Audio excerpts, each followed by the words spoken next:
तो अभी तक हमने पढ़ा probability of A union B. क्या फॉर्मूला था प्रोबेबिलिटी ऑफ यूनियन बी का?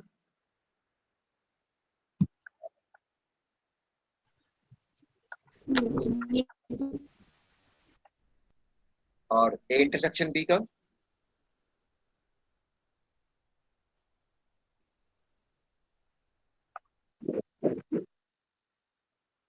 और डिपेंडेंट है तो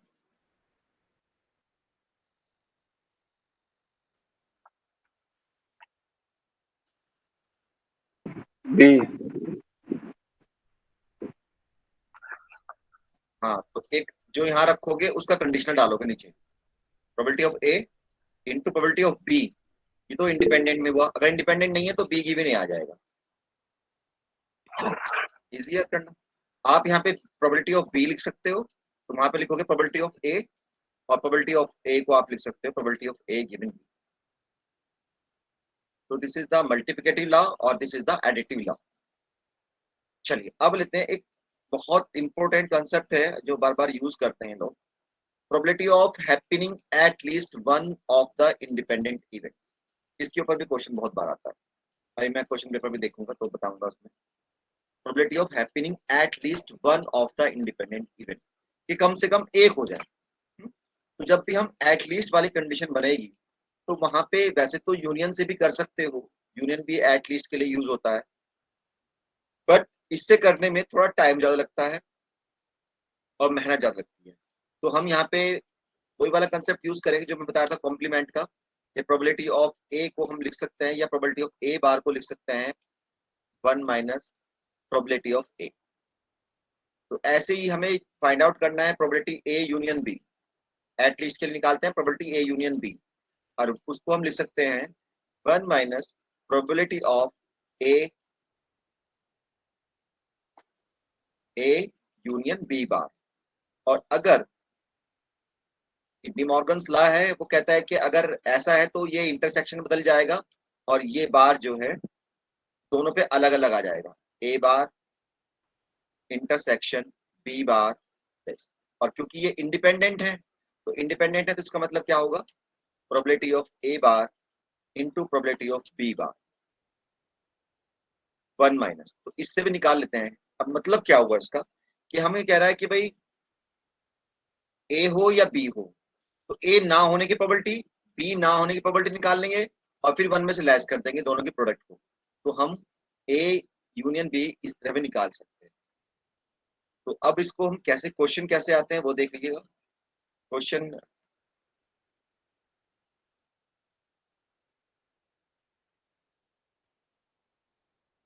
क्वेश्चन है, a person is known to hit the target is 4 out of 5 shoots. एक पर्सन किसी टारगेट को हिट करेगा, वो चार में से सॉरी 5 में से 4 बार उसका हिट होता है, तो उसकी प्रोबेबिलिटी कितनी हो जाएगी? Sir 4/5। Whereas another person is known to hit 2 out of 3, इसकी प्रोबेबिलिटी कितनी हो गई? 2/3। Find the probability that target being hit, कि टारगेट हिट हो जाए व्हेन बोथ दे ट्राई। तो टारगेट हिट होगा मतलब क्या, या तो ए करे टारगेट को हिट, या बी करे, या दोनों कर दें। तो इसका मतलब ये बन गया केस एटलीस्ट वाला, कम से कम एक कर दे टारगेट हिट, तो वो टारगेट हिट हो जाएगा। तो इस केस के लिए हम निकालेंगे ए यूनियन बी निकालेंगे। और तो ए यूनियन बी हम सिंपल भी कर सकते थे, probability of A union B कैसे निकलती, A union B is equal to probability of A की प्रोबेबिलिटी कितनी है 4/5, प्लस प्रोबेबिलिटी ऑफ बी की प्रोबेबिलिटी कितनी है 2/3, और दोनों इंडिपेंडेंट है, तो probability of A into probability of B 4/5 into 2/3। इससे भी आंसर आ सकता है, या हम निकालें कि पहले ये भी हिट नहीं करने का और ये भी हिट नहीं करेगा और वन में से लेस कर दे, तो one minus probability of A बार। ए आप पहले बताओगे क्या है ए? ए है कि जो हमारा फर्स्ट पर्सन है वो टारगेट को हिट कर रहा है, तो वन माइनस ये हिट करने की प्रोबेबिलिटी 4/5 है, ना हिट करने की प्रोबेबिलिटी कितनी हो जाएगी 1/5। और इसके लिए 1/3। आंसर देख लेते हैं कितना हुआ, 15, 15 - 1 14/15। इसका आंसर देखते हैं। तो एलसीएम डालने 15, कितना हुआ फिर 12 12 12 and minus 10 minus plus 9. 8,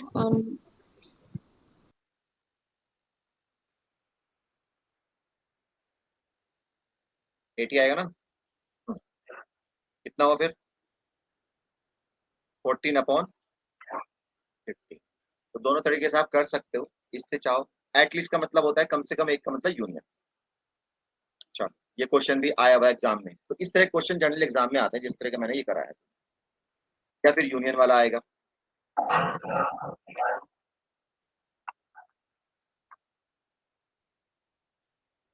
mutually exclusive का मतलब तो ये है कि दोनों इवेंट में से कोई एक इवेंट होगी, और इंडिपेंडेंट का मतलब है कि एक के होने से दूसरे पे कोई फर्क नहीं पड़ेगा। म्यूचुअल एक्सक्लूसिव का मतलब है, एक मिनट रुको, म्यूचुअल एक्सक्लूसिव का मतलब है ए इंटरसेक्शन बी क्या होगा, हमेशा फाई होगा। यस, अगर प्रोबेबिलिटी का हटा दूं तो ये आएगा फाई। फाई मतलब कुछ भी कॉमन नहीं है उन दोनों में। और जबकि ए इंटरसेक्शन बी का मतलब अगर इंडिपेंडेंट है तो उनका प्रोबेबिलिटी क्या होगी, वो अलग अलग हो जाएगी।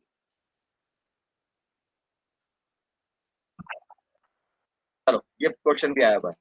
A problem in statistics is given to three students A, B, C, whose chance of solving it are, उसके चांस सॉल्विंग के हैं 0.3, 0.5 एंड 0.6 रेस्पेक्टिवली। प्रोबेबिलिटी दे रखी है तीनों की अलग अलग। What is the probability that the problem is solve. तो यहाँ भी क्या मतलब है, प्रोबेबिलिटी सोल्व का मतलब क्या है, जो प्रॉब्लम है वो सोल्व हो जाए। या तो ए करे, या बी करे, या सी करे, उनमें से दो करते हैं, तीनों तीनों करते हैं। तो यहाँ भी कंसेप्ट क्या जा रहा है, एटलीस्ट वाला। ठीक है, तो फिर यहाँ पे ऐसे ही करेंगे। तो अब देखो यहाँ पे अगर हम 3 वाला लगाएंगे तो हमारे पास हमारा काम कितना बढ़ गया। तो A union B union C, तो इज इक्वल टू कितना होगा, probability of A, probability of B plus probability of C, फिर दोनों के minus probability of A intersection B. ए तो बहुत बड़ा फार्मूला है, पर अगर हम उस मेथड से करते हैं जो मैंने ये बताया था, उससे देखो कितना सिंपल हो जाएगा। तो probability of A union B union C, A union B union C is equal to 1 minus probability of A bar, probability of B bar, probability of C bar. ना होने की निकाल ली, 1 में से लेस कर दिया कि ना तो ये सोल्व करे, ना बी सोल्व करे, ना सी सोल्व करे, और 1 में से लेस कर देंगे, इसका मतलब सोल्व करे। अब क्या होगा, प्रोबेबिलिटी ऑफ ए बार कितनी होगी, ए के सोल्व करने की प्रोबेबिलिटी 0.3 है, तो 0.7। इसकी कितनी हो जाएगी 0.5, और इसकी कितनी हो जाएगी 0.4। मल्टीप्लाई कर दोगे, 1 में से लेस कर दोगे, आंसर आ जाएगा। नेक्स्ट देते हैं। तो देखो क्वेश्चन तो बहुत वैरायटी के हैं, पर जो एग्जाम में आए हुए हैं उस तरह के आप कर लो, तो मुझे लगता है कि आप एग्जाम में प्रोबेबिलिटी क्वेश्चन कर पाओगे।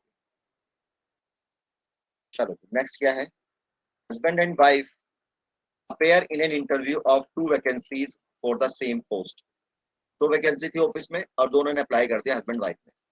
The probability of husband and wife selection are, husband के सिलेक्शन की प्रोबेबिलिटी है 2/5, वाइफ की सिलेक्शन की प्रोबेबिलिटी है 1/5।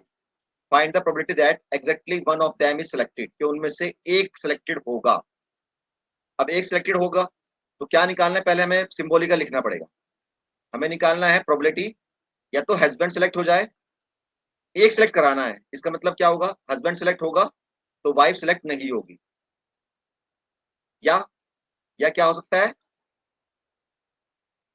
बताओ।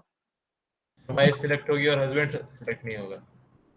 और वाइफ सेलेक्ट होगी, या आ रहा है तो इसके बीच में हम लगाएंगे यूनियन, और यहाँ लगेगा इंटरसेक्शन, क्योंकि एक ही होगा में से ना। अब इसकी प्रोबेबिलिटी निकालनी है, तो यूनियन है तो यूनियन वाला फॉर्मूला लगाएंगे। आपस में हस्बैंड और वाइफ कैसे हैं, इंडिपेंडेंट है, सॉरी म्यूचुअल एक्सक्लूसिव है।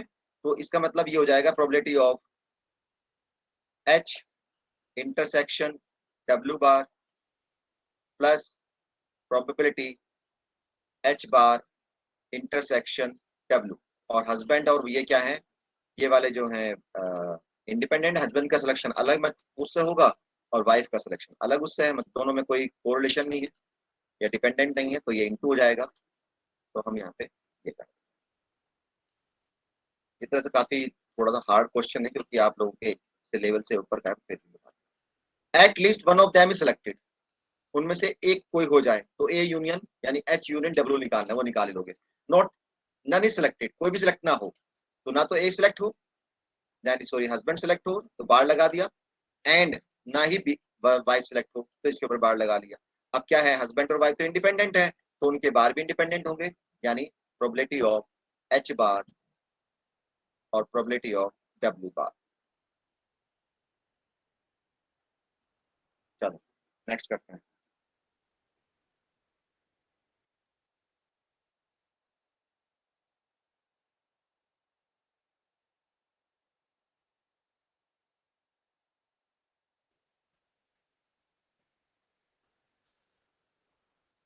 ये रहने देते, थोड़ा सा टिपिकल है थोड़ा।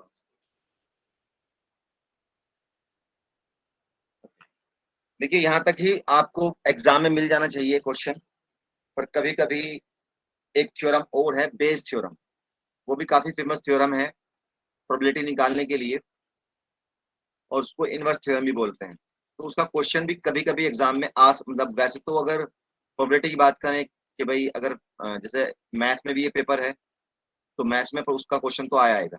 आपके यहाँ थोड़ा सा बच्चे थोड़े से लगता है कि पास कम हो रहे हैं, तो क्वेश्चन जनरली नहीं देते, पर फिर भी कोई क्वेश्चन किसी सेटर को क्वेश्चन पेपर सेटर ने अगर बना दिया तो आपको करना पड़ेगा। क्या है इसका कंसेप्ट, टोटल प्रोबेबिलिटी और बेस्ड थ्योरम।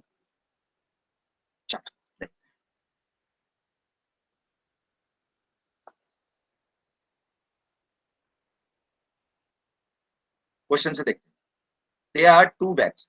जब ये कंसेप्ट तब यूज होता है जब हम स्टेट डिफरेंट स्टेप में काम करते हैं। जैसे मान लीजिए जैसे यहाँ पे क्वेश्चन है, there are two bags, first bag contain 5 rats, 6 balls, and the second bag contains 3 red and 4 white balls. One is bag selected at random and ball is drawn from it. तो यहाँ पे जो काम हो रहा है वो दो पार्ट में हो रहा है। पहले तो हम बैग सेलेक्ट किया हमने, और उसके बाद बॉल सेलेक्ट की। तो अगर स्टेप वाइज में काम होता है, स्टेप्स में काम होता है, तो वहां पे हम यूज करते हैं टोटल प्रोबेबिलिटी लॉ। तो अब यहाँ पे क्या होगा, पहले हमें बैग सिलेक्शन की प्रोबेबिलिटी चाहिएगी, और फिर बॉल ड्रॉ करने की प्रोबेबिलिटी निकालनी पड़ेगी।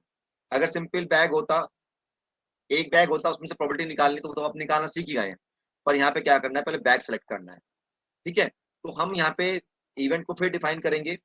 जो फाइनल इवेंट है उसको हम ए से डिनोट करते हैं, और जो हम पहले सिलेक्शन पे करते हैं, जो हम पहले स्टेज पे काम कर रहे हैं, उसको E1 E2 से सिलेक्शन, उसको E1 E2 से दिखाते हैं। समझ आया? जो हम पहले सेलेक्ट करेंगे उसको E1 E2 से दिखाएंगे, और जो हम फाइनल हमारा जो होगा उसको हम ए से दिखाते हैं। या जैसे मैं देखूं यहाँ पे, तो they are two bags, bag के ये दे दिया, one bag is selected at random, पहले एक बैग सेलेक्ट किया, तो हम मान लेते हैं कि E1 क्या है, सिलेक्शन ऑफ फर्स्ट बैग, और E2 क्या है, सिलेक्शन ऑफ सेकंड बैग। फिर क्या किया, बैग सेलेक्ट करने के बाद बॉल ड्रॉ करी, what is the probability that it is red, तो रेड हमें निकालनी, तो उसको मान लिया हमने रेड बॉल निकालने। तो अब इनकी प्रोबेबिलिटी निकालेंगे। तो प्रोबेबिलिटी ऑफ E1 क्या होगा, बताइए? 1/2। Very good. Probability of E2, E2 1/2।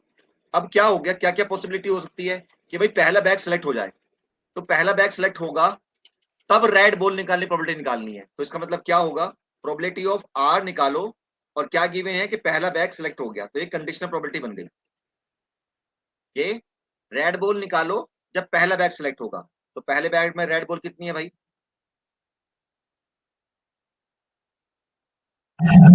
तो प्रोबेबिलिटी कितनी होगी, 5 अपॉन कितनी बॉल निकाल रहे हो, 1 बॉल निकाल रहे हो, 5 अपॉन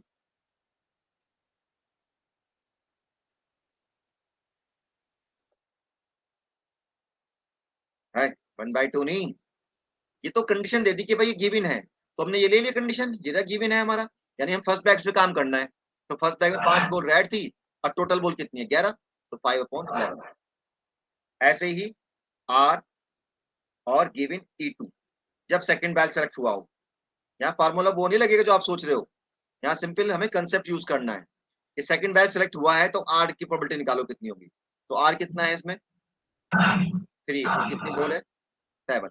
अब हमें टोटल प्रोबेबिलिटी निकालनी है कि भाई अब निकालो, ये तो हमें फर्स्ट बैग हुआ जब होगा, सेकंड बैग हुआ तब हुआ, तो कोई सा बैग हो हमें कोई मतलब नहीं, हम तो प्रोबेबिलिटी ऑफ आर चाहिए। तो प्रोबेबिलिटी ऑफ आर को हम दो तरह से दोनों को ऐड करके निकालेंगे कि जब पहला बैग सिलेक्ट होगा और फिर हमने आर बोल सेलेक्ट करी, तो probability of E1 into probability of R given E1 plus, ये तो पहला बैग सिलेक्ट होगा या दूसरा, तो या आ रहा है इसलिए हमने इसमें प्लस कर दिया, तो E2 और probability of E2 sorry R given E2, सब चीज आप निकाल चुके हो, बस वैल्यू यहाँ पे पुट अप करनी है।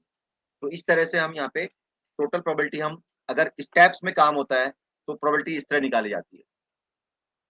और देखो इस तरह के बहुत सारे क्वेश्चन है, तो समझ आया कि क्वेश्चन देखो या नहीं। अभी एक स्टेप, हाँ क्या है उसके अकॉर्डिंग देखना है। चलो अब यहाँ देखते हैं, a factory produces certain type of output by 3 machine, 3 machine हमारे पास हैं और वो कुछ प्रोडक्ट बना रही है। The respective daily production figures are, जो पहली मशीन है वो 300 यूनिट बना रही है, जो सेकंड मशीन है वो 2500 बना रही है, और जो मशीन Z है वो 4050 यूनिट्स बना रही है उसके। Past experience shows that 1% of output produced by machine X is defective, जो हमारी पहली मशीन है वो 1% डिफेक्टिव बना रही है, दूसरी जो मशीन है वो 1.2% डिफेक्टिव बना रही है, थर्ड मशीन 2% डिफेक्टिव बना रही है। An item is drawn from the production day, what is the probability that it is defective. तो पहले तो एक आइटम निकाला गया और ये पूछ रहा है कि वो डिफेक्टिव होगा, तो अब 3 मशीन हमारे पास हैं, तो वो आइटम या तो मशीन ए से बना होगा एक्स से, या वाई से बना होगा, या वो बना होगा जेड से। तो भाई मशीन, तो पहले हमने ले लिया प्रोबेबिलिटी ऑफ E1 कि वो मशीन किससे बना होगा, फर्स्ट से बना होगा, तो फर्स्ट मशीन कितने बना रही है, 300 यूनिट बना रही है, और टोटल यूनिट कितनी बनी 300 1000, तो ये हो गया 3/3000/1000, तो ये पहली प्रोबेबिलिटी आ गई। सेकंड वाली कितनी होगी, ऐसे ही 250, ठीक है, ऐसे थर्ड की निकल जाएगी। अब हमें क्या चाहिए कि वो है डिफेक्टिव, तो डिफेक्टिव है तो क्या होगा, डिफेक्टिव होगा तो मान लो डी, जब मशीन पहले वाली बना रही है, तो पहले वाली मशीन कितने परसेंट डिफेक्टिव बनानी है, 1% बना रही है, तो ये हो गया 1/100। सेकंड वाली मशीन कितने डिफेक्टिव बना रही है, वो बना रही है 1.2, तो 1.2 डिवाइड बाई 100। थर्ड कितनी बना रही है, वो 2% बना रही है, तो 3। तो अब तीनों निकल गए हमारे पास, उनकी इंडिविजुअल प्रोबेबिलिटी निकल गई और फिर उनकी कंडीशनल प्रोबेबिलिटी निकल गई, मल्टीप्लाई करके ऐड कर देंगे, तो ये आ गया हमारा, इनको हमने ऐड कर मल्टीप्लाई करके ऐड। और देखते हैं, there are two coins one unbiased and other two headed. पहली कॉइन तो अनबायस्ड है, यानी एक तरफ टेल है एक तरफ हेड है, और जो दूसरी कॉइन है वो हमारे उस पर दोनों तरफ हेड ही है, ठीक है, अदरवाइज दे आर आइडेंटिकल, बस हेड है दोनों तरफ, है एक जैसी।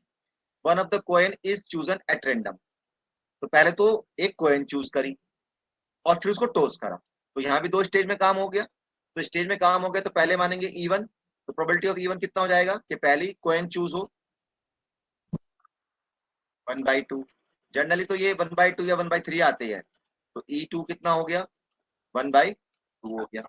अब क्या हो रहा है कि पहली उसको फिर टॉस किया गया और हेड चाहिए, तो प्रोबेबिलिटी ऑफ हेड मिले जबकि हमारे पास पहली कॉइन सेलेक्ट हुई हो, तो इसका मतलब क्या हुआ, पहली कॉइन तो अनबायस्ड है, तो उसकी प्रोबेबिलिटी कितनी हो जाएगी हेड आने की 1/2। सेकंड हेड आए जबकि सेकंड कॉइन सेलेक्ट हुई हो, सेकंड में हेड आने की प्रोबेबिलिटी कितनी है 2/2 यानी 1। बस अब क्या करना है, मल्टीप्लाई करनी है और ऐड करना है।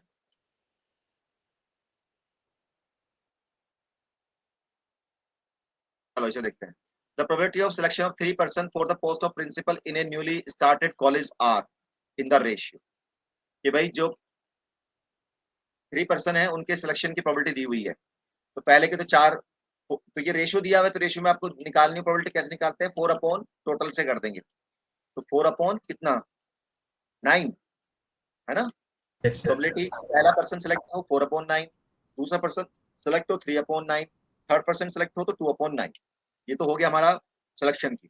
अब क्या कह रहा है, the probability that they will introduce को एजुकेशन इन स्कूल कॉलेज, कि भाई जो अगर पहले वाला पर्सन सेलेक्ट होता है तो वो उसके 2% चांस है कि वो को एजुकेशन लाएगा। को एजुकेशन मतलब गर्ल और बॉय दोनों एक साथ पढ़ सकते हैं। फिर 3% और 5%। Find the probability that the को एजुकेशन इज इंट्रोड्यूस। तो फिर ऐसे ही करेंगे हम कि क्या इवन को एजुकेशन आ जाएगी जबकि पहले वाला पर्सन सेलेक्ट होगा, तो उसकी चांस कितने हैं, वो तो 2% ही कह रहा है, तो 2% का मतलब हो गया, सॉरी 0.2%, तो 0.2 डिवाइड बाई 100, नहीं परसेंट में दिया 0.2 दिया हुआ है, 0.2। सेकंड वाला करेगा 0.3, 0.5, तो फिर तीनों मल्टीप्लाई कर देंगे।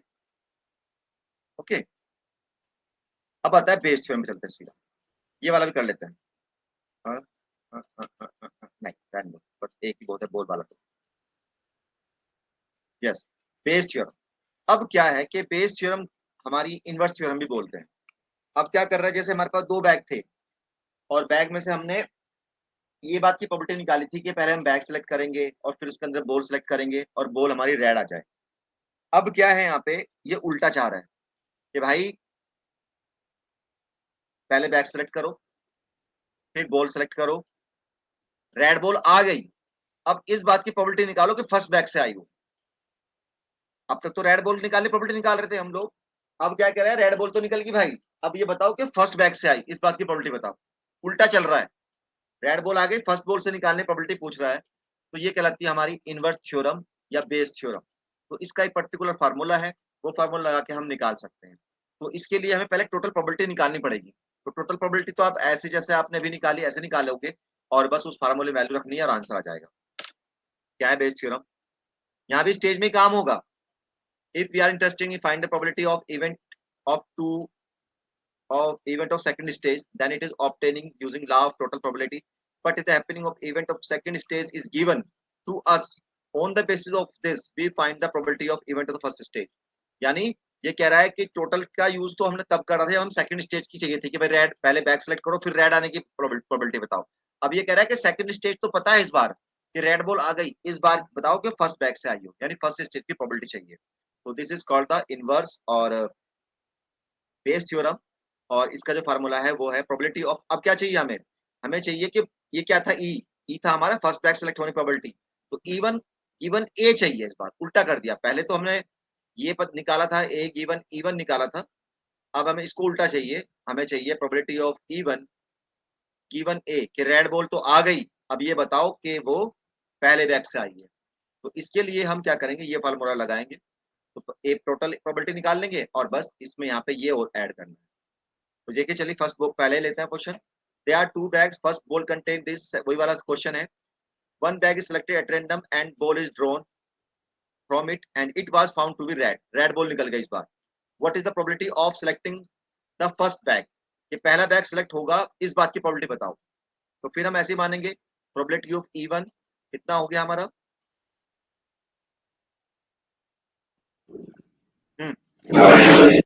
अच्छा इवन क्या था, पहला बैग सिलेक्ट करने की प्रोबेबिलिटी, तो कितने थे 1/2, दूसरा भी 1/2। अब रेड बॉल निकालें जब पहला बैग सिलेक्ट हो, कितना हो गया 5/11। फिर रेड बॉल निकालो जब हमारा सेकंड बैग सिलेक्ट होगा,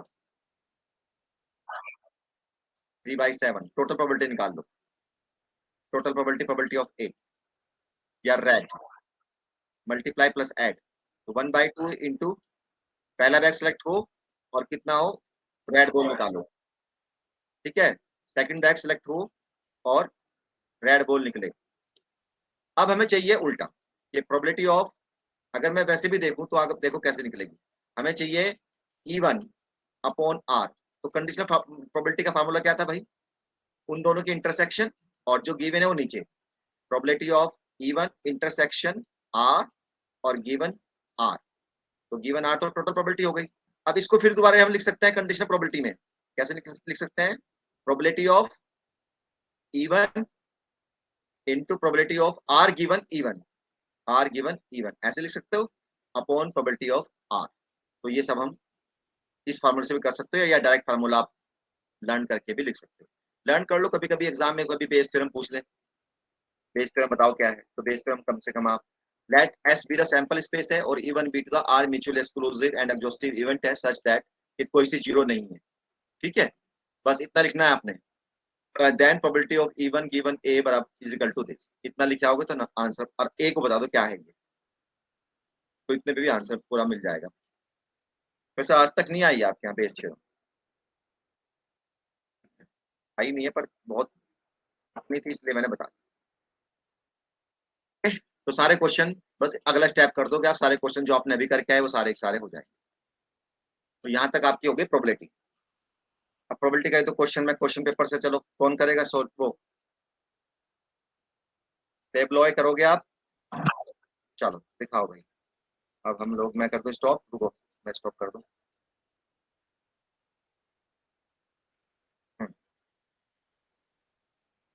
करो स्क्रीन शेयर और देखते हैं क्या क्या एग्जाम में आया है प्रोबेबिलिटी का question.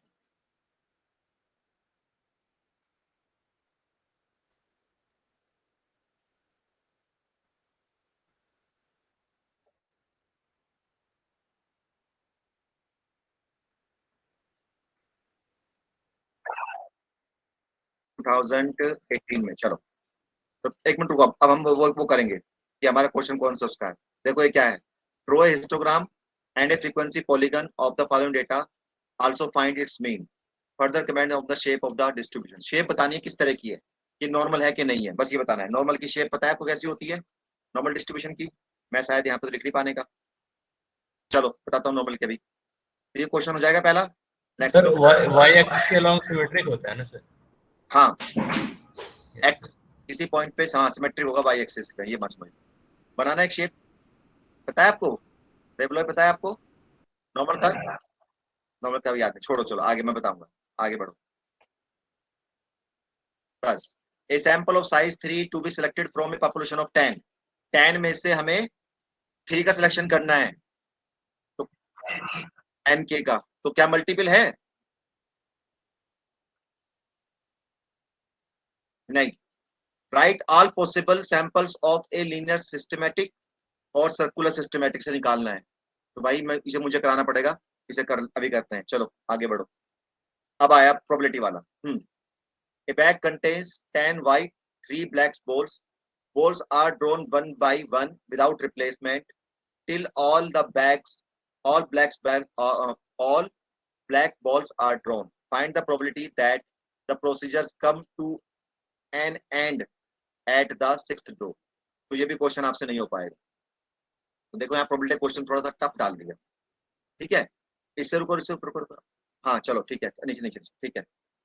From A list of 500 names and addresses, 100 names were selected without replacement and 25 addresses were found. Identify the population and estimate the total number of addresses required. ये भी अभी नहीं होगा। Next लो, अरे सारे क्वेश्चन ऐसे आ गए।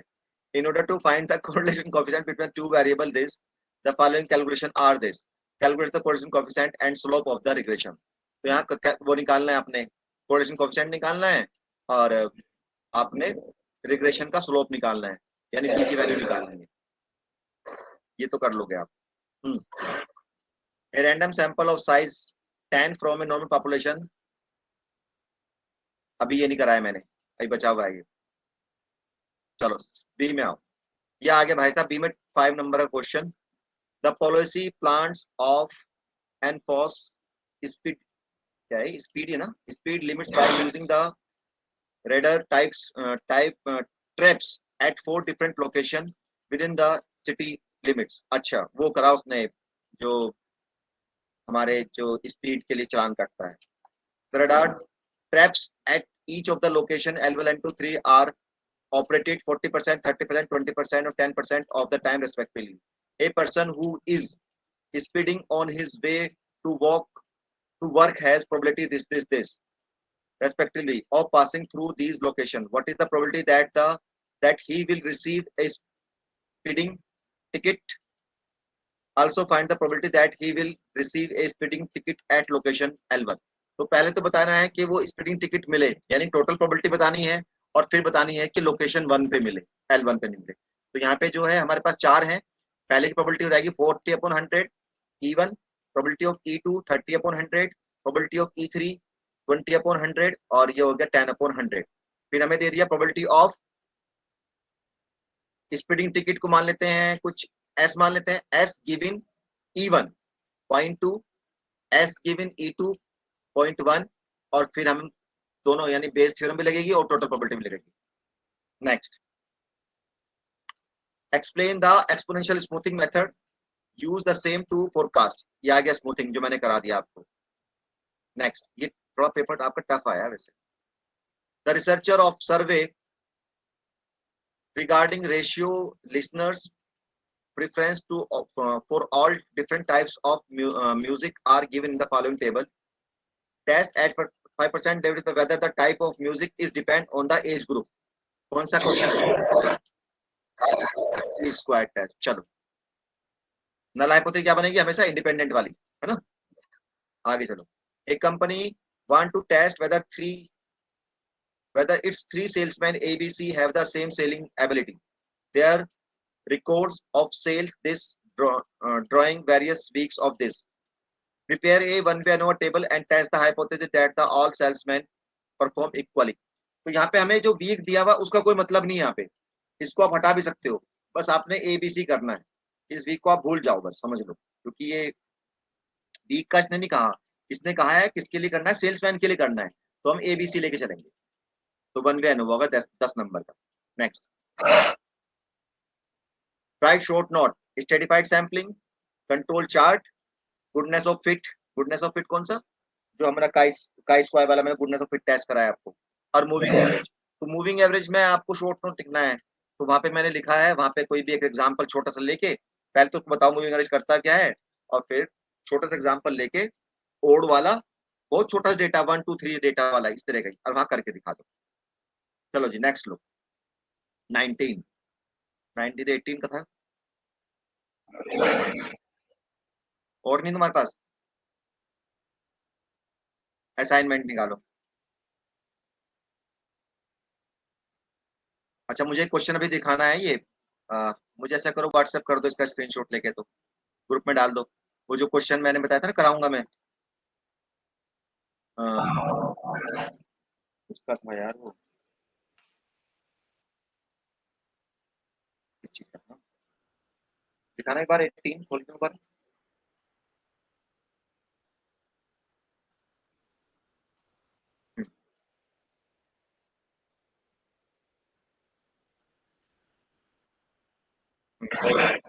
नहीं, ये नहीं, ये तो अभी अभी मैंने कराया नहीं ना, पढ़ाया नहीं आपको ये वाला, ये वाला, ये लीनियर वाला, इसका स्क्रीनशॉट लेके मुझे भेज दो। सेकंड, क्वेश्चन नंबर 2, या मैं लिख लेता हूँ यार, 3 और 10 है, चलो याद हो गया, पहले इसी को करा देता हूँ 3 और 10 वाले को।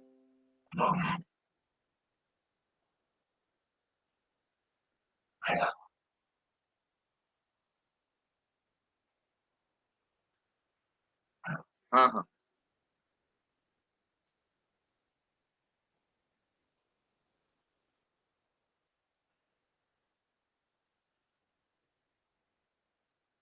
व्हाट्सएप करा है क्या आपने?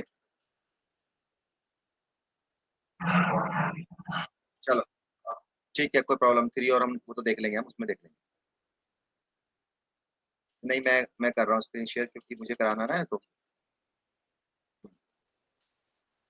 चलो जी, कहाँ करें, जहाँ पे हमारा वो था, सैम्पलिंग पढ़ी थी ना हमने, सैम्पलिंग तो नीचे पढ़ी।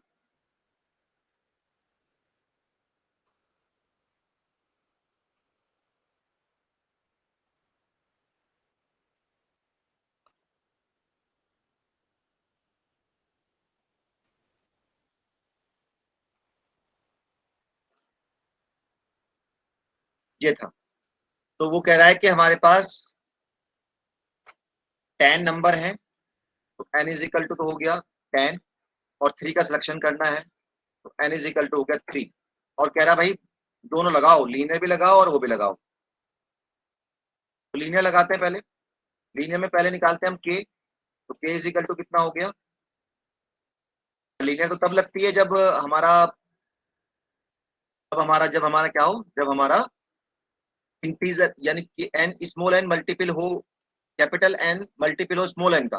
पर कोई बात नहीं है, कह रहा लगाने हैं तो लगा देते हैं, क्योंकि उसमें कुछ प्रॉब्लम्स आती हैं, देखते हैं क्या आएगी। इसको करो जी आप अप्रोक्सीमेट, कितना आया बताओ। तो क्या ले लें, 3 ले लेते हैं। चलो, तो क्या क्या मेथड है, मेथड कहता है कि आप 1 से लेके और के तक कोई भी नंबर सेलेक्ट कर लो, के तक। तो यानी 1 से लेके के कितना है 3, 1 से लेके 3 भी हम कोई भी नंबर ले सकते हैं। हमें सारे पॉसिबल सैंपल लिखना है, तो पहले हमने ले लिया रैंडम स्टार्ट, लेंगे हम आर, आर इजिकल टू क्या हो सकता है, 1 हो सकता है, आर इजिकल टू 2 हो सकता है, और आर इजिकल टू 3 हो सकता है। तो पहले हमने लिया आर को 1, आर को लिया हमने 1, आर 1 लेने पे आर इजिकल टू ले लो 1, आर इजिकल टू 1। बताइए सैंपल क्या बनेगा आर इजिकल टू 1 लेने पे, 1 से स्टार्ट कराओ 1, यस। नेक्स्ट कौन सा होगा, 1 प्लस के, तो 1 प्लस के कितना है 3, 4। फिर नेक्स्ट कौन सा होगा, कितना हो गया, तो सैंपल हमारा बन गया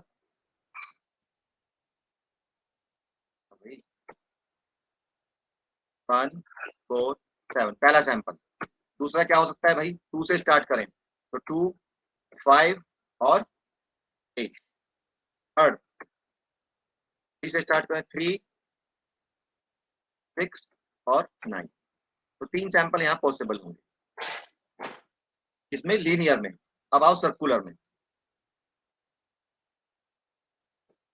सर्कुलर में क्या है कि सेम प्रोसीजर है कि आप एन इज इक्वल टू के, पहले के निकालोगे अप्रोक्सीमेट करके, तो के यहाँ पे कितना आ गया 3 आ गया। और अब सैंपल जो हमारा आर है वो हमारा कहां से हो सकता है, आर इज इक्वल टू था 1 से लेके एन तक, आर इज इक्वल टू 1 हो सकता है, 2 हो सकता है, 3 हो सकता है, 4 5 6 7 8 9 10, 10 हो सकता है। चलो जी आर को लेते हैं 1, आर को ले लिया हमने 1, तो 1 लेने पे सैंपल बताओ क्या बनेगा, 1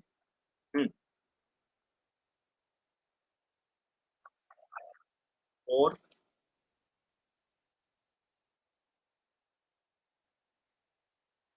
7, आर इज इक्वल टू 2,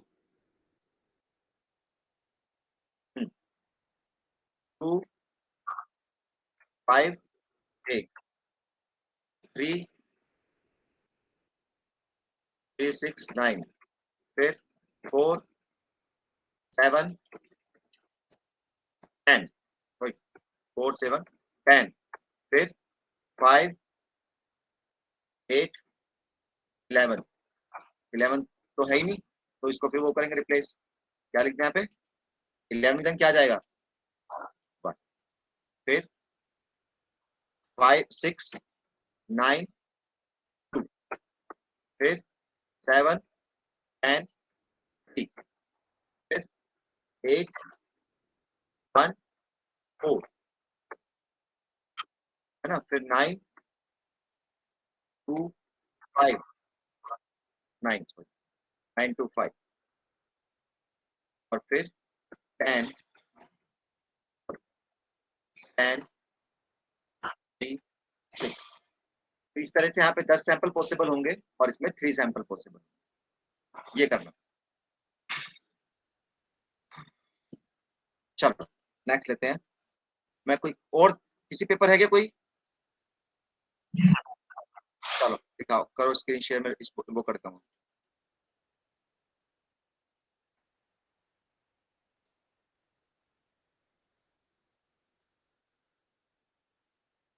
अभी आपके 2 क्लास का टाइम, 2 क्लास लगेंगी पूरी।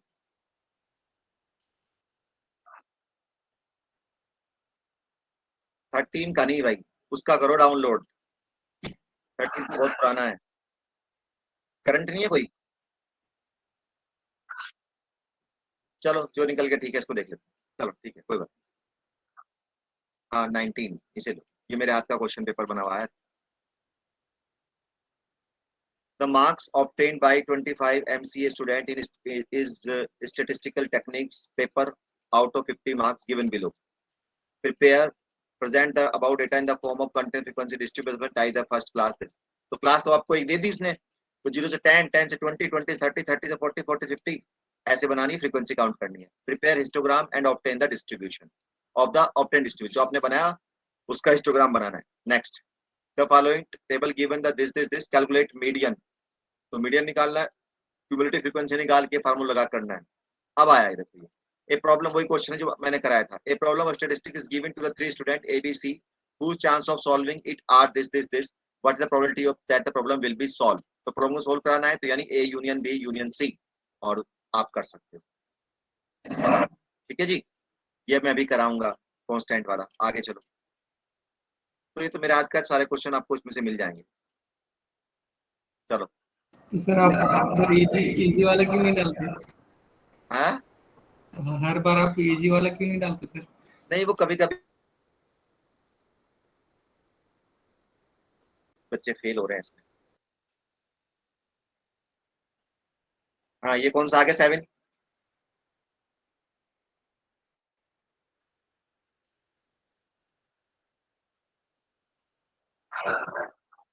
काई स्क्वायर है ये. काई स्क्वायर दोनों तरफ होते हैं भाई साहब. क्या दिया हुआ है? एफ दिया हुआ है. एफ किस में आता है? एनोवा में. चलो. आगे बढ़ो. ये है काई स्क्वायर. चलो नेक्स्ट. एक टेस्ट है तो बिफोर आफ्टर. चलो आगे लो.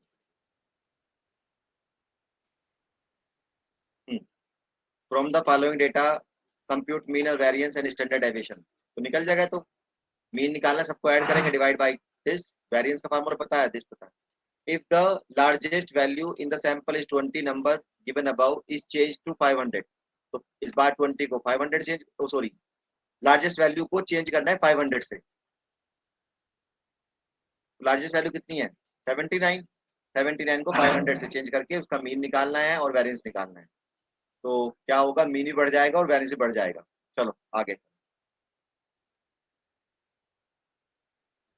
ये कौन सा टेस्ट है भाई? डाइस रोल इट इतने times, test the hypothesis the dice is unbiased. करा रखा मैंने इसको. ये है काई स्क्वायर का गुडनेस ऑफ फिट वाला. काई स्क्वायर दिया तो काई स्क्वायर लगेगा, पर वो तो है नहीं है इंडिपेंडेंस एट्रीब्यूट, उसमें दो होते हैं अलग अलग, एक इधर और एक इधर. तो ये है इसका गुडनेस ऑफ फिट वाला. थर्ड. थर्ड वाला है ये, अभी मैं कराऊंगा अभी आपको. आगे दो. Fourth, fit a linear train. Train बताना है, तो ट्रेन बताना है उससे, उससे क्या कहते हैं, ट्रेन बताना है हमें मेथड ऑफ लीस्ट स्क्वायर, यानी उससे रिग्रेशन की तरह से. तो रिग्रेशन की तरह से ट्रेंड निकालना है. तो ये हो गया मेरा x, ये मेरा y हो गया. चलो आगे. Construct ANOVA table for one way classification, जो आपने क्वेश्चन में एनोवा जो टेबल बनती है लास्ट वाली, केवल वो बनानी है. और ब्रीफली डिस्कस उसमें, जैसे मान लो डिग्री ऑफ फ्रीडम, तो उसमें बस तुम फार्मूला लिख देना उसके, टोटल सम ऑफ स्क्वायर के, और है ना, उन सबके फार्मूला लिख देने एक्सप्लेन करने के लिए. बाइनोमियल डिस्ट्रीब्यूशन आज कराएंगे, गुडनेस ऑफ फिट और टी डिस्ट्रीब्यूशन फॉर मीन. ये वो आगे जो एक क्वेश्चन मैंने कराया था आपको, the mean of X Y, बहुत फेमस क्वेश्चन है ये. आगे चलो. ये आ गया फिर अनोवा. तो ये x1 ऐसे है, x2 ऐसे है, x3 इसको हम वर्टिकल ले लेंगे. आगे चलो जी. ये आ गया क्वेश्चन 10 नंबर का, ट्रेंड का टाइम सीरीज का. What do you mean by the time term time series, discuss all the category. तो केवल थ्योरेटिकल क्वेश्चन है ये. तो ट्रेंड, सीजनल, साइक्लिक और random. Discuss the term systematic sampling, difference between linear and systematic sampling, right the advantages and limitation. तो advantages मैंने लिखवा रखी है आपको, लिमिटेशन लिखवाई शायद. ओके चलो बस बहुत हो गया, अब आगे पढ़ते हैं.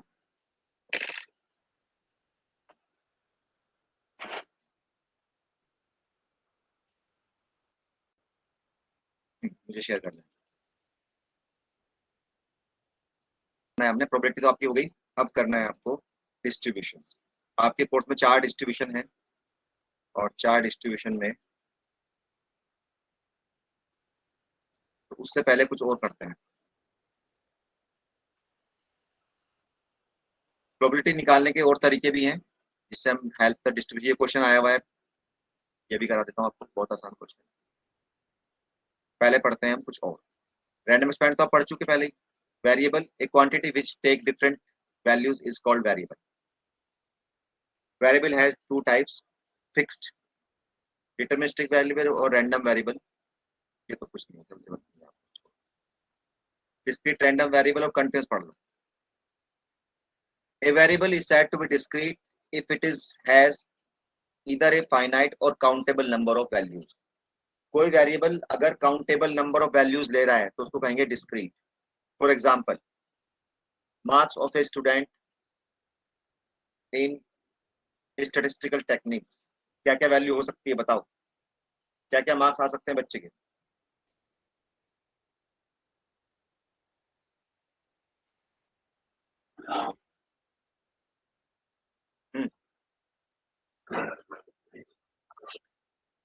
जीरो नहीं आ सकती, तो जीरो भी आ सकती है, 1 भी आ सकता है, 2 भी आ सकता है, 3 भी, 4 भी। काउंटेबल है कि नहीं? तो इसका मतलब कैसा वेरिएबल हुआ? Discrete. Life of a person, बताओ।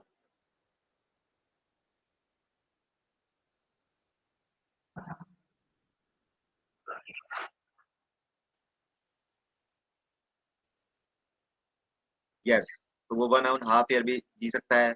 1 साल 2 महीने, 1 साल 1 दिन, 1 साल 1 घंटा, 1 साल 1 मिनट, 1 साल 1 सेकंड, 1 साल आधा सेकंड, 1 साल 1/4 सेकंड। तो यहाँ पे क्या हो रहा है कि वेरिएबल हमारा, देखो नंबर अगर हम डेसिमल में देते तो नंबर भी हमारा हमारा बन गया था कॉन्टिन्यूअस, पर नंबर जनरली एग्जाम में वो आपको इंटीजर मिलते हैं, इसलिए वो डिस्क्रीट हो गया। तो अगर काउंटेबल नहीं है तो हमारा क्या कहलाएगा? वो कॉन्टिन्यूअस रैंडम वेरिएबल होगा। ठीक है, समझ आ गई? जैसे number of cars in India या दिल्ली, बताओ काउंटेबल है क्या अनकाउंटेबल?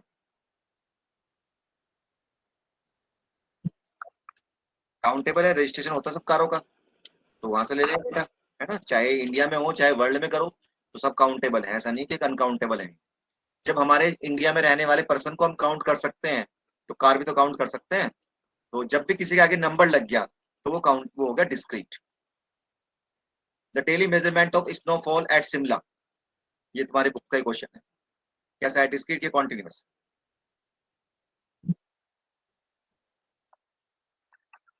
कॉन्टिन्यूअस होगा, क्योंकि स्नोफॉल ऐसा तो है नहीं कि भाई 0 फिर 1 फीट फिर 2 फीट फिर 3 फीट। तो अगर हम वैसे देखें तो पहले 0 होगा, फिर 0 से 1 मिलीमीटर आएगा, फिर ऊपर जाएगा, फिर ऊपर जाएगा। तो यहाँ पे क्या हो रहा है कि वो कुछ भी वैल्यू ले सकता है, इसलिए कॉन्टिन्यूअस। ऐसे ही रेनफॉल को भी कर सकते हो उसमें, रेनफॉल हुई तो वो कितना, वो कैसा है? Discrete continuous. टाइम हमारा कॉन्टिन्यूअस होता है ना? टेम्परेचर हमारा कॉन्टिन्यूअस होता है, वेट हमारा कॉन्टिन्यूअस होता है, हाइट। तो वेट भी कोई, अगर हम वेट देखें तो वेट कोई हमारा सीधा 1 किलो से 2 किलो थोड़ी बढ़ता है।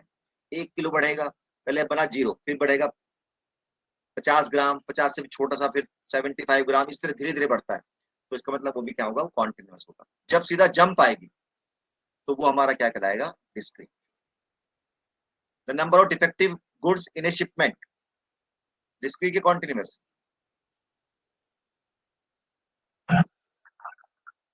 ठीक है, तो समझ आएगा discrete. Number of industrial accident in each month, number of accident ही बोल देते हैं, number of accident in each month in India, तो नंबर ऑफ एक्सीडेंट भी काउंटेबल है। प्रोबेबिलिटी मास फंक्शन और प्रोबेबिलिटी डेंसिटी फंक्शन। देखिए, अगर वेरिएबल है तो अब हमने देखा डाई है, डाई को हम थ्रो कर रहे हैं तो सबकी प्रोबेबिलिटी कितनी आई? 1/6। तो हमने प्रोबेबिलिटी निकालने के लिए फार्मूला बना लिया, तो उस फार्मूला को कहेंगे हम प्रोबेबिलिटी मास फंक्शन। ये बना लिया हमने फार्मूला। डाई में डाई के नंबर को कह दिया x, तो probability of x is equal to कितने होंगे? 1/6। और x की वैल्यू क्या हो सकती है? 1 हो सकती है, नंबर है ना? या तो 1 होगा, 2 होगा, 3 होगा, 4 होगा, 5 होगा, 6 होगा।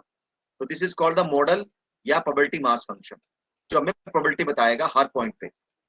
तो ऐसे इन्होंने कुछ जो स्टैंडर्ड वो हैं उनको फार्मूले की फॉर्म में लिख दिया। तो यानी इन फार्मूले की हेल्प से भी हम प्रोबेबिलिटी निकाल सकते हैं, ठीक है, डिस्क्रीट में भी और कॉन्टिन्यूअस में भी। तो अब कैसे निकालेंगे वो देखते हैं।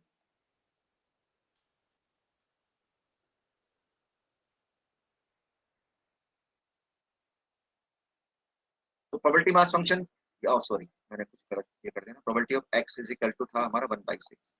तो इसने कहा इसको बोल दिया पी एक्स आई, जो 1/6 बोल रहे हैं, 1/6। तो ये तो कह रहा है क्योंकि ये प्रोबेबिलिटी है, तो प्रोबेबिलिटी है तो क्या होगा, ग्रेटर देन 0 होगा। अगर इन सबको ऐड कर दें 1/6 1/6 1/6 1/6 1/6 कितना होगा फिर, 1 1। सर। टोटल प्रोबेबिलिटी 1 होगी।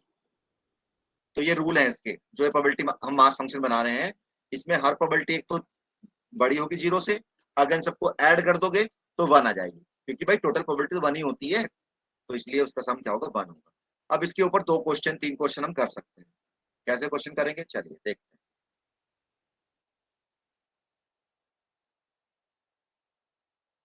ऐसे हम इसको रिप्रेजेंट करते हैं। ऊपर तो लिखते हैं हम जो वैल्यू ले रहा है वेरिएबल, और नीचे लिखते हैं उसकी प्रोबेबिलिटी। जैसे डाई का केस है तो डाई में 1 लेगा, 2 लेगा, 3 लेगा, 4 लेगा, 5 लेगा, 6 लेगा, और प्रोबेबिलिटी कितनी होगी, 1/6 1/6 1/6 1/6 1/6 1/6।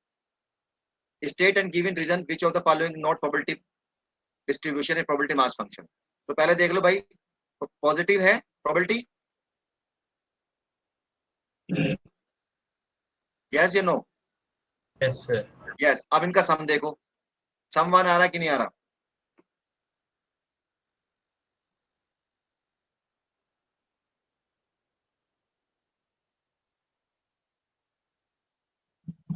नो। तो इसका मतलब ये प्रोबेबिलिटी लिखेंगे हम, summation of px is not equal to 1, so it is not a probability mass function. ये निगेटिव आ गया तो नहीं, ये पॉजिटिव है, ठीक है। अब टोटल करके देखो, 1/2 यस इसको सर, आ रहा 2/4 होगा।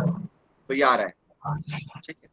अब ये क्वेश्चन जो एग्जाम में पिछली बार जो आप दिखा रहे थे उसमें आया हुआ, for the following probability distribution of a discrete random variable X find the constant C निकालना है पहले। तो इसने कहा है कि प्रोबेबिलिटी मास फंक्शन है, तो इसका मतलब क्या होगा, इसका जो सम होगा वो तो 1 आना चाहिए, तो इसका सम कर देते हैं 1। तो 0 + c + c + 2c + 3c + c = 1। तो c की वैल्यू निकाल सकते हो, ऐड कर लो इनको। तो 8c = 1, तो c = आ गया 1/8। तो पहला काम तो हो गया। अब क्या कह रहा है, probability x less than equal to 3 निकालना है। अब लेक्स प्रोबेबिलिटी क्या निकालना है, x less than equal to 3। इसका मतलब क्या हुआ, प्रोबेबिलिटी x = 3,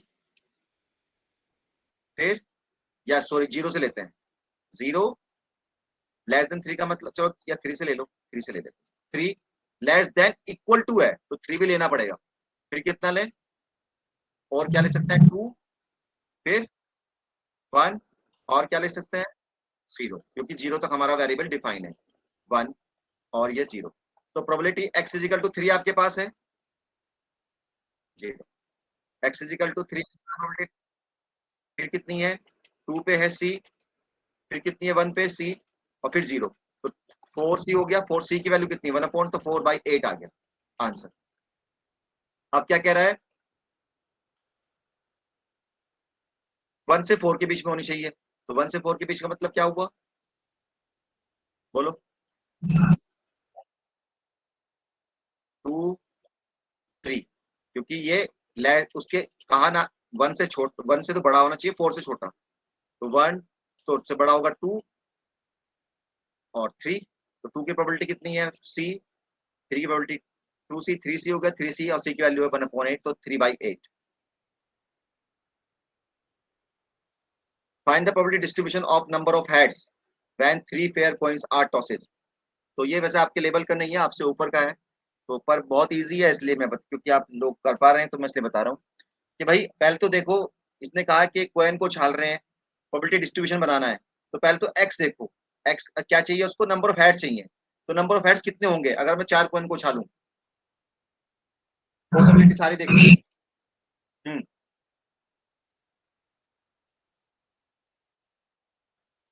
और तो 0 हेड, 1 हेड, 2 हेड, 3 हेड और 4 हेड, चारों के चारों हेड भी हो सकते हैं। अब इसकी प्रोबेबिलिटी निकाल लो, प्रोबेबिलिटी के एक कॉइन को 4 बार, या 4 कॉइन को छाला, या एक कॉइन को 4 बार उछालो, या 4 कॉइन को एक बार उछालो, बात एक ही होती है कि कोई भी हेड ना आए, तो ये हमने बना लिया। कितनी कॉइन है ये? 3 कॉइन है, सॉरी 4 नहीं आएगा। तो 3 कॉइन में क्या क्या पॉसिबिलिटी होती है? सारे हेड हो सकते हैं, 2 हेड 1 टेल, ये सब निकाल लिया। अब इसकी बात की प्रोबेबिलिटी कि एक भी हेड ना हो कितनी होगी? तो 1/8। एक हेड हो, एक हेड ढूंढो कहाँ है, ये रहा, ये रहा और ये रहा, 3/8। फिर 2 हेड हो, ऐसे आप कर सकते हो, बस प्रोबेबिलिटी लिख देंगे, ये बन गया हमारा। अब आता है प्रोबेबिलिटी डेंसिटी फंक्शन। ये तो होता है डिस्क्रीट के लिए, कॉन्टिन्यूअस के लिए भी होता है। तो कंटिन्यूअस के लिए हम जो हमारा ये बना, हमने इसे ऐसे लिखा x इजिकल टू x करके लिखा, या ऐसे टेबल बनाई, तो वहां पे हम इसको capital F sorry small F x से इंडिकेट करते हैं, और वहां पे भी एक फॉर्मूला बनाएंगे इस तरह का ही, जैसे वहां बनाया था हमने 1/6 का बनाया था, ऐसे यहाँ भी एक फॉर्मूला बना सकते हैं। तो उसे कहेंगे हम प्रोबेबिलिटी डेंसिटी फंक्शन। नाम बदल गया, प्रोबेबिलिटी डेंसिटी फंक्शन। तो एक continuous random variable has the probability density function, sorry इसमें भी क्या होगा कि ये भी, एक तो ये क्या होना चाहिए, ये भी पॉजिटिव होना चाहिए, नॉन निगेटिव, और दूसरा इसका भी अगर हम टोटल, क्योंकि कॉन्टिन्यूअस ले रहे हैं तो कॉन्टिन्यूअस में हम, डिस्क्रीट में तो हम सम करते हैं प्रोबेबिलिटी निकालने के लिए, और कॉन्टिन्यूअस में हम क्या करते हैं, इंटीग्रल करते हैं, क्योंकि हमें नहीं पता कि उसकी वैल्यू क्या क्या है। कॉन्टिन्यूअस में तो आपने बताया कि वैल्यू नहीं पता रहती क्या क्या है। वैल्यू, मान लो मैं वेट की बात कर रहा हूँ, तो वेट हमारा 68 kg, 1 ग्राम भी हो सकता है, 5 ग्राम भी हो सकता है, 50 ग्राम भी हो सकता है। तो हम हर पॉइंट पे प्रोबेबिलिटी नहीं निकाल सकते, तो इसके लिए हम क्या करते हैं, इंटीग्रल पे प्रोबेबिलिटी निकालते हैं। ठीक है, तो इंटीग्रल करना पड़ेगा हमें उसका। तो इसका एक तो हो गया एफ एक्स नॉन निगेटिव होगा, और टोटल इंटीग्रल क्या होगा इसका, अगर पूरी रेंज में इसका इंटीग्रल कर दें तो वो होगा 1। जैसे वहां पे सम करा था आपने, तो ऐसे ही इसका टोटल इंटीग्रल कर दें तो 1 होगा। अब ये क्वेश्चन है कॉन्टिन्यूअस रैंडम वेरिएबल, ये दिया हुआ है F X is equal to this, find A. तो क्योंकि ये डेंसिटी फंक्शन है, तो इसका टोटल इंटीग्रल कर दें हम, जो भी वैल्यू दी हुई है 0 से लेकर 1 तक, तो कितना होगा इसका, 1 आ जाना चाहिए। तो हमने इंटीग्रल कर दिया, तो ए की वैल्यू आ गई 4। वहां सम करके निकाली थी, यहाँ पे हमने इंटीग्रल करके निकाली। प्रोबेबिलिटी चाहिए 0.2 से 0.5 के बीच में, तो 0.2 से इंटीग्रल कर देंगे, 0.2 से 0.5 के बीच में इंटीग्रल कर देंगे। ए की वैल्यू रखना चाहो रख लो, नहीं तो इंटीग्रल आता है कि नहीं आता। तो ये कितना हो गया, x रेज टू पावर 4/4। तो ये क्वेश्चन आपके एग्जाम में आते नहीं है, बस एक सी वाला क्वेश्चन कर लो, बाकी नहीं करना आपने, बस ये तो मैंने आपको नॉलेज के लिए बता दिया। हम्म? अब आता है आपका, बस आज तो इतने आते नहीं, देखो तो कोशिश करते हैं, अभी देखते हैं इसको बढ़ाना। अरे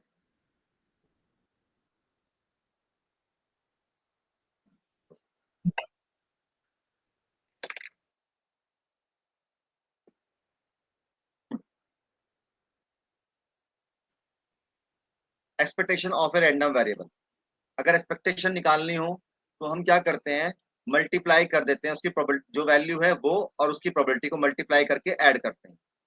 क्या निकालते हैं, एक्सपेक्टेशन निकालनी हो तो क्या करेंगे, जो वैल्यू वेरिएबल ले रहा है वो उसकी प्रोबेबिलिटी, जो वैल्यू ले रहा है वो उसकी प्रोबेबिलिटी, जो वैल्यू ले रहा है वो उसकी प्रोबेबिलिटी, और सम कर देंगे।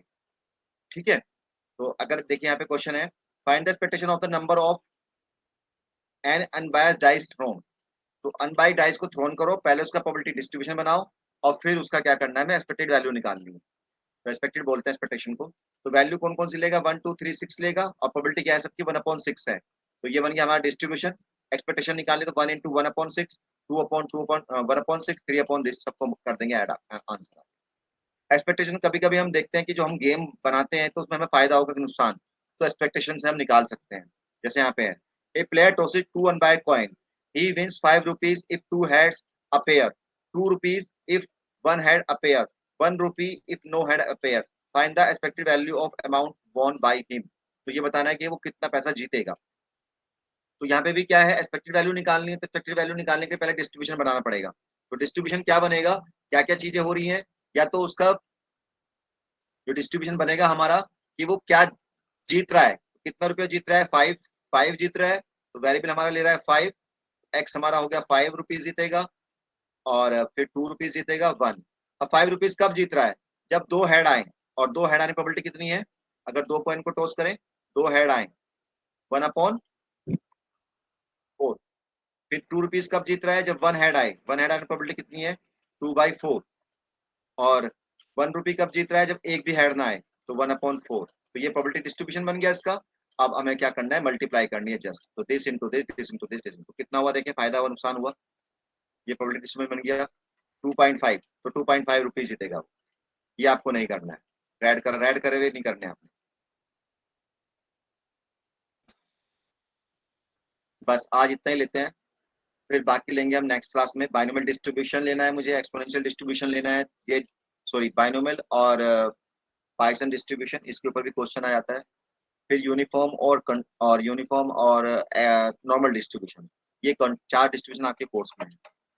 कोर्स में तो और भी ज्यादा तो कल ही ले एक्सपोनेंशियल, लीजिए कल। पर जनरली वो नहीं आते। बाइनोमियल और पॉइसन डिस्ट्रीब्यूशन पे क्वेश्चन आता है। फिर करा दूं, 2 मिनट लगेगी, चलो बाइनोमियल करो। कोर्स नहीं तो पूरा नहीं होगा, बहुत काम है। तो बाइनोमियल डिस्ट्रीब्यूशन सबसे पहले देखो, बाइनोमियल डिस्ट्रीब्यूशन लगाएंगे क्या, यानी हमें एक प्रोबेबिलिटी, ये फार्मूला है प्रोबेबिलिटी निकालने का, तो ये फार्मूला कब लगेगा पहले ये सोचना है। 2 डिस्ट्रीब्यूशन है डिस्क्रीट, एक बाइनोमियल और एक पॉइसन डिस्ट्रीब्यूशन, दोनों के 2 अलग अलग फार्मूले हैं। तो हमें ये देखना पड़ेगा कि क्वेश्चन में कब कौन सा फार्मूला लगेगा। तो ये कब फार्मूला लगेगा, ये लिखा है used when n is small less than 30 और p ग्रेटर देन 0.05 हो, तो हम इस फार्मूले को लगा सकते हैं। ठीक है, उसके लिए क्या लगेगा, जब n तो लार्ज हो, n उसमें लार्ज होगा। अब n और p है क्या, वो अभी आपको पता चलेगा। ये इसका फार्मूला है बाइनोमियल का, NCx p raise to x q raise to power n minus s। p क्या है, प्रोबेबिलिटी है, सक्सेस की प्रोबेबिलिटी है, और q क्या है, 1 माइनस p है। अब मैं आता हूँ, इसका अगर मीन निकालने, यानी मीन भी एक्सपेक्टेड वैल्यू होती है, तो इसका मीन आता है np, वेरिएंस होता है npq। तो p क्या है, 1 से छोटा है। अगर किसी क्वांटिटी में 1 से छोटे से मल्टीप्लाई कर दें तो q भी 1 से छोटा हुआ, तो वो और छोटी हो जाती है। जैसे मान लो 10 है, 10 को मैं मल्टीप्लाई करूं 0.5 से, तो क्या होगा, और छोटा हो जाएगा, कितना आ गया, 5, तो और छोटा हो गया, है ना। तो ऐसे ही जो वेरिएंस है उसमें q से मल्टीप्लाई कर दिया, तो वेरिएंस छोटा हो जाएगा मीन से। तो ये भी आप याद रख लीजिए कि बाइनोमियल डिस्ट्रीब्यूशन का मीन कितना होता है, np, वेरिएंस होता है npq, और मीन जो है बड़ा होता है वेरिएंस। वैसे ही मतलब कोई पूछेगा तो नहीं, पर फिर भी कभी आ जाए। अब ये प्रोबेबिलिटी पूछ रहा है। अब देखो इसमें सिंपल हम, यानी इसके हेल्प से भी प्रोबेबिलिटी तो निकाल सकते हैं, favourable number of cases total number of cases से। पर अगर डिस्ट्रीब्यूशन की हेल्प से प्रोबेबिलिटी निकाल सकते हैं, ये देखिए unbiased coin is tossed 6 time, 6 बार आपने कॉइन को उछाला, find the probability of getting exactly 3 heads. 3 heads निकालने की प्रोबेबिलिटी बताओ क्या होगी। तो एक तरीका तो ये है कि मैं 6 कॉइन का वो बनाऊं, सैंपल स्पेस बनाओ जिसे 6 कॉइन का head head head head head, फिर तो बहुत मेहनत लगेगी इसमें तो और टोटल केस कितने बनेंगे, 2 इंटू 2 की पावर 2 इंटू 2 2 इंटू 2 2 इंटू 2, बहुत सारे केस बन जाएंगे। तो हम इस केस के लिए क्या कर सकते हैं, बाइनोमियल डिस्ट्रीब्यूशन लगा सकते हैं। तो n यहाँ पे कितना हुआ, 6 हुआ, कितने बार उछाला आपने, 6, तो n क्या है, 6 है। तो n तो हो गया स्मॉल, 30 छोटा हो गया, और p क्या है, हेड आने की प्रोबेबिलिटी 1/2, तो 0.05 से तो बड़ी है, तो बाइनोमियल डिस्ट्रीब्यूशन लगा सकते हैं। जनरली हम n देख के ही लगा देते हैं बाइनोमियल डिस्ट्रीब्यूशन। लगा तो हम पॉइसन डिस्ट्रीब्यूशन भी सकते हैं, पर उससे आंसर जो है हमारा ठीक नहीं आएंगे। अगर वो कह रहा है कि दोनों लगाओ, तो दोनों लगा देंगे, हमें क्या दिक्कत है। पर वैसे सही उसमें हम बाइनोमियल लगाएंगे। अब कह रहा है एग्जैक्टली 3 हेड्स निकालने हैं, तो प्रोबेबिलिटी क्या निकालनी है, probability x is equal to 3 निकालना है। तो जो हमारा फार्मूला है, कौन सा फार्मूला है, n c x p raise to the power x, ये फार्मूला याद रखना पड़ेगा। और q की जगह लिख लेते हैं 1 minus p raise to the power n minus x। तो x को हम क्या रखते हैं, 3 रखते हैं इसमें, n कितना है, 6 है, तो 6c3 p raise to the power 3, p की वैल्यू कितनी है, 1/2, और 1 माइनस 1/2 की पावर n माइनस 3, 6 माइनस 3। तो ये आंसर आ गया आपका, कौन सा आंसर आ गया, कि हम 3 हेड्स लें। लेस देन 3 हेड्स का मतलब क्या हुआ, x जो है वो लेस देन 3 होगा। कौन कौन सी वैल्यू ले सकता है x, फिर बताओ। 0 1 0 1 1 और 2। तो उस फार्मूले में जो प्रोबेबिलिटी का फार्मूला दिया हुआ है, पहले हम x इज इक्वल टू 0 रखेंगे, फिर 1 रखेंगे, फिर 2 रखेंगे, फिर ऐड कर देंगे। फिर कह रहा है more than 3 heads, more than 3 का मतलब 4 5 6, एटलीस्ट 3 हेड्स, कम से कम 3 हेड हो। तो कम से कम 3 हेड का मतलब क्या हुआ, x इज इक्वल टू 3 होगा, plus x is equal to 4 भी हो सकता है, उसको तो कम से कम 3 हेड में इंटरेस्ट है। x इजिकल टू 4 5 भी हो सकता है और x इजिकल टू 6 भी हो सकता है। सॉरी, एट मोस्ट कह रहा है, गलती, मैंने ये बता दिया पहले। एट मोस्ट में क्या है कि अधिकतम 3, तो probability x is equal to 0 plus 1 2 3 तक। More than 6 head, more than 6 head हो सकते हैं।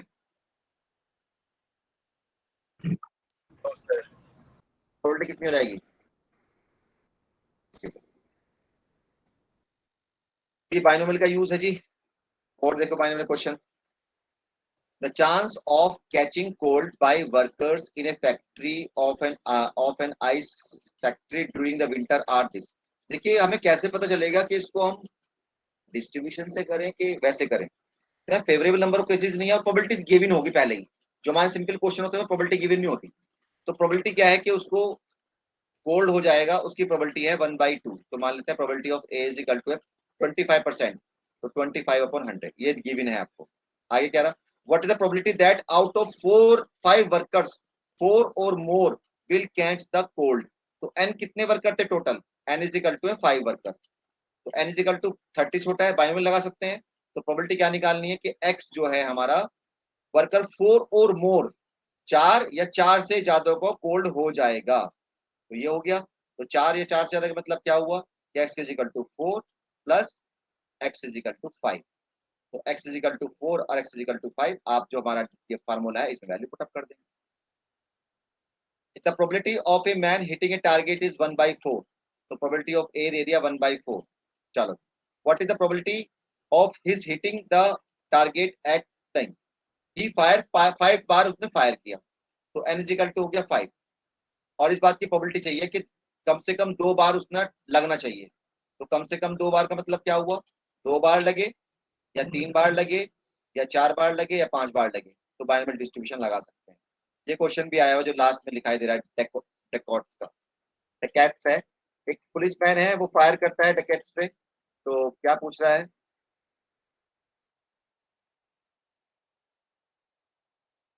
Policeman fires 6 bullets on a dacoit, the probability that the dacoit will be killed by a bullet is 0.6. What is the probability that the decade is still alive? कि जिंदा रहे। तो 6 गोली मारी है ना, तो एक गोली से लगने की प्रोबेबिलिटी है 0.6। तो भाई जिंदा कब रहेगा? बोलो, एक भी ना लगे। तो n इज इक्वल टू तो होगा 6 और x इज इक्वल टू का 0।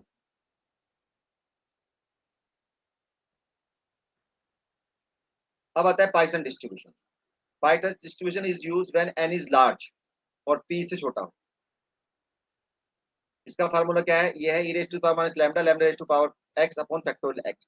चलो बस इतना रखते हैं क्योंकि फिर आप लोगों को भी, या चलो एक मिनट में पढ़ा देता हूँ, दोबारा पढ़ा दूंगा उस दिन।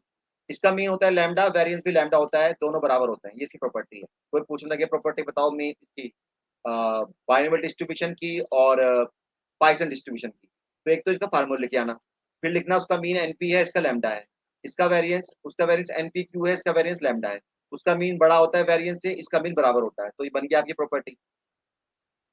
ये यूज होता है जब n की वैल्यू 30 से कम हो और p बड़ा हो 0.05 से। ये यूज होता है जब n की वैल्यू 30 से लार्ज हो।